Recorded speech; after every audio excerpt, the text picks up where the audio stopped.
বৃন্দ উপস্থিত আছেন, তাদের সামনে আমরা দেখতে পাচ্ছি বইটি রাখা আছে, তাদের হাতে মোড়ক উন্মোচিত হচ্ছে। দেশ আজকে ৩১৩ মাসায়েখ বাংলাদেশ এই গ্রন্থের মাধ্যমে এদেশের যত আকাবির ছিলেন দেশের জন্যে, উম্মতের জন্যে, জাতি গঠনের জন্যে জীবনের শেষ মুহূর্ত পর্যন্ত নিরলস প্রচেষ্টা চালিয়ে গিয়েছেন। তাদের সাথে জাতি আজকে সম্পৃক্ত হচ্ছে। জাতি এদেশের আমাদের ক্ষণজন্মা আকাবির উলামায়ে কেরামকে চিনবার জন্য এই কিতাব, এই বইটি পাচ্ছে।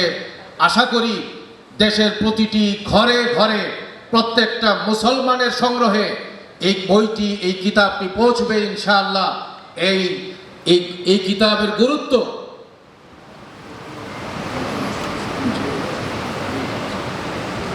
জি জি